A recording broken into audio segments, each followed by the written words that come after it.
Good afternoon, everybody. I'm Coach Carlos. Now, I'm not a basketball coach. I'm not a football coach. I'm not a soccer coach.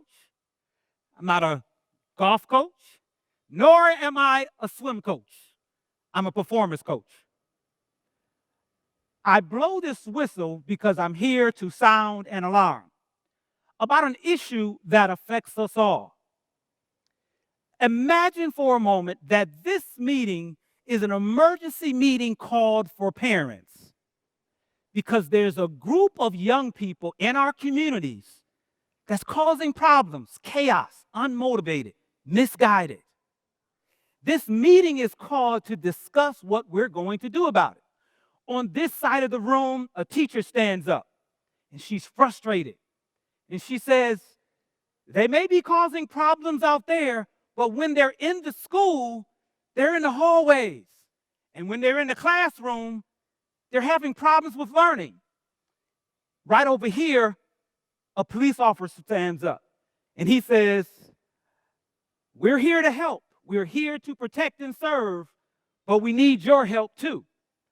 Over here, a parent stands up. A worried, frustrated, compassionate parent stands up and says, I know you guys are concerned about our kids, but we need your help too. Now, I would imagine that you're imagining that that's a group of boys. You probably didn't think it was a group of girls. And that's okay. I'm called to facilitate parent workshops all over the country. I have two questions when I go into parent workshops. My first question goes like this. Raise your hand, parents, if your son needs help with academics, his behavior, so that he can be useful economically. Parents raise their hands. Then I have a second question. And I say, parents, raise your hand if you know about a boy who needs help academically, behaviorally, so he can be a contribution economically. And more hands go up. And then I ask them to look around the room. That's right, I know what you're thinking, and you're right. The majority of the hands are up. The fact of the matter is, our boys need help. Now, we can blame our schools, but this is a global issue. Sometimes I have groups like this who are concerned about what I may be talking about. The group is saying, I'm glad someone is finally talking about boys. And then there's another group saying, why are we always talking about boys? Men have been in control for a long time. What about the girls? Well, this issue is serious for us all. Because let me share with you. There's a shortage of available good men that women are saying around the world. And that's caused a problem, that's causing a gap with dating and mating. And when boys and girls don't date and mate, marriage rates go down. The birth of children goes down. It's an issue that affects us all. When that happens, we all lose. It's because when boys are disconnected from their family, when boys are disengaged at school, when boys are unmotivated, it's not just my home. It's not just his home. It's not just her home. It's all of us who are in trouble. We need not to get in our own silos and rah that we're helping the boys, or be upset that we're only helping the boys, because the global community is responding to what's happening to boys and girls. And if someone is talking about helping boys, just for a second, can we not assume that we're not careful or compassionate about helping girls? Let me say that one more time for those in the back. If we're talking about boys, it doesn't mean that the global community is not concerned and compassionate about helping girls. But I'm not the only one talking about this issue. I'm not the only one sounding the alarm. If you ever heard of PISA, the Program for Institutional Student Assessment, it's a global test that they give every 3 years for students that are 15 years old. The test is to see what students have learned in school, they can apply it for real-world situations. Every year, what we find is that boys are lagging behind girls. 63 of our most developed nations, boys are struggling. That's right, I said 63. 63 of our most developed nations, boys are lagging behind girls. Britain just released a report called Lost Boys. They released it from the Center for Social Justice, and basically the report said the same thing. It says that boys are struggling from the day that they start school until they graduate. They lag behind our girls. They went on to say that when boys leave education going into employment and into training, they're still in trouble. Here's another piece of data for you. A book called The End of Man. Hannah Rosen says this in her book: it's the strangest and most profound change of the century because it's happening pretty much only in Egypt. No. Only in America. No. Only in the continent of Africa. No. Only in Asia. No. All over the world. Our boys are in trouble. See, when a boy is struggling, a future man is struggling. A struggling boy today is a struggling household tomorrow.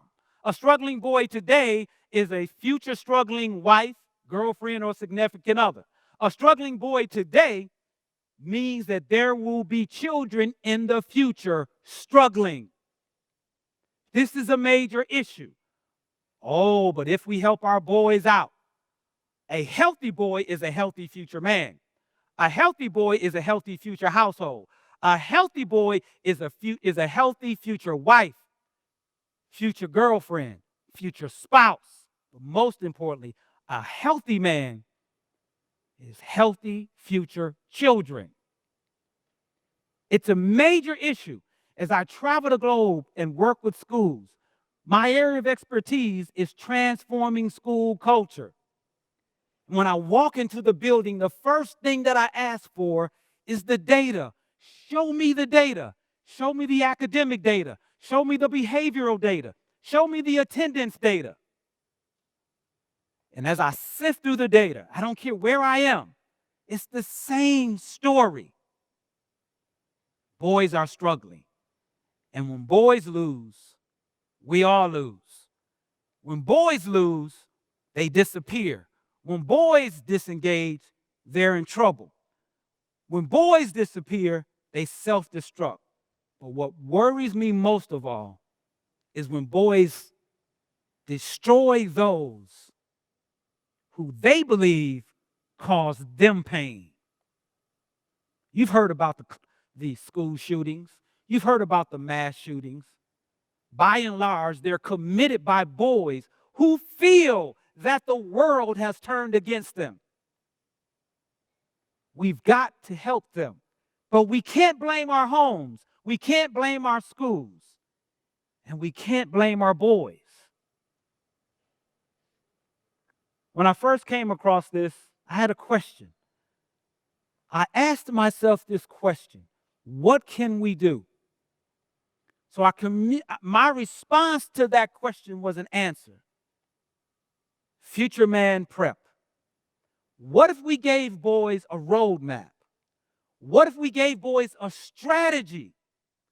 What if we gave not only boys a roadmap, gave them a strategy, but we gave them a personal guide, someone who will walk with them, someone who will help them answer the critical questions that life asks all of our boys. And if our boys are left alone to answer those life-critical questions, somebody's going to fill that void. Somebody's going to come and answer the question that all of our sons are being asked by life. They are going to get the answer to those questions. And you do not want it to be another misguided boy helping them with the answers to life. Our young boys need guidance. So I created Future Man Prep, an agency that specializes in engaging boys and helping them to become what the world is crying for: a healthy man on a mission. Let me say that again. A healthy man on a mission. A healthy man with a purpose. How do we do that? Is that we challenge boys for 30 days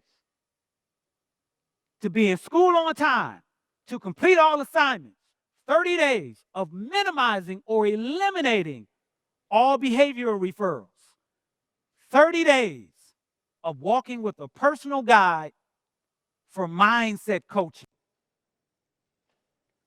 30 days to transform boys, to open their eyes to being what they were called and created for. Yeah, I know. 30 days? Can it work? Yes. Again, if we don't step in that gap to help our young men answer the questions that life asked them, another young man will, or they will get the answers from another place. But with the proper guidance, our boys can figure out the right answers to their questions. We don't want the blind leading the blurry. We need them to have the right answers to the right questions. We need to have those questions answered at the right moment. And some of you all who might be raising boys, you know that this is the moment that your son needs an answer to that question. This is the moment that he needs someone to walk with him. This is the moment, and he needs the right coach. He needs someone who's walked down that road before, who may have already tripped before, who may have already failed before, and now has answers. Now, I got started on this road years ago by mistake or divine providence. I was at church one day with my son, who is here today somewhere in the crowd. He's now in school studying for his MBA in international business. While leaving school, I was passed a note. It was a note by a passionate, concerned parent. And the note just basically said, "Will you help my son, Barron?" Now, Barron wasn't a bad boy. He wasn't doing drugs. He wasn't in a gang. He wasn't running the streets. He wasn't dropping out of a school. This was just a concerned mother who was saying, "I don't want my son to get lost. I don't want him to become unmotivated, or worse yet, fall in with that crew who follows the monster of mediocrity." She said, "Can you help him?" And I did, and I coached Barron.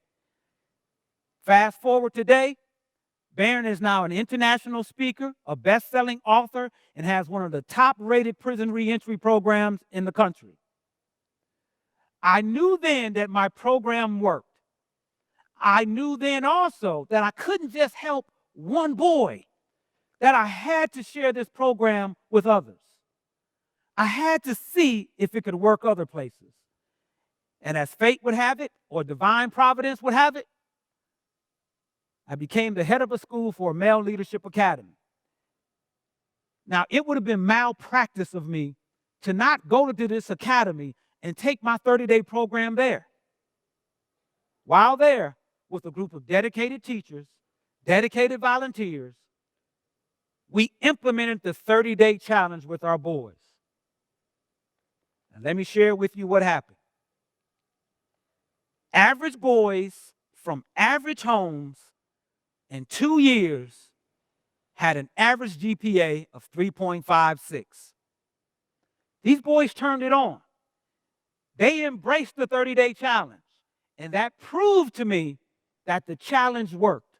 That proved to me that boys just need guidance, and they need the right guidance, and they need it at the right time from the right coach.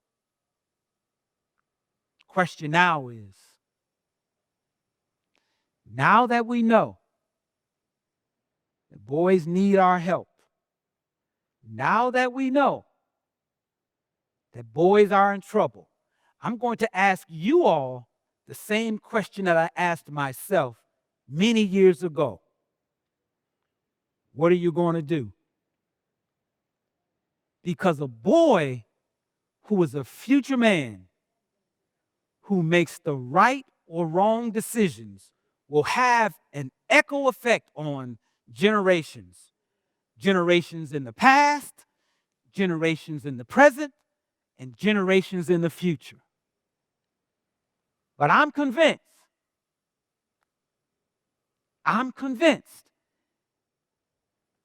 that if we help every parent, every pastor, every school principal, every patrolman, and every person believe in our boys will be the men that we've called them to be. And when boys understand their future, then we give mothers peace. We give fathers pride. We make our streets safer. And the world gets what it's clamoring for, what it's crying for. Mission-minded boys, future men. Thank you.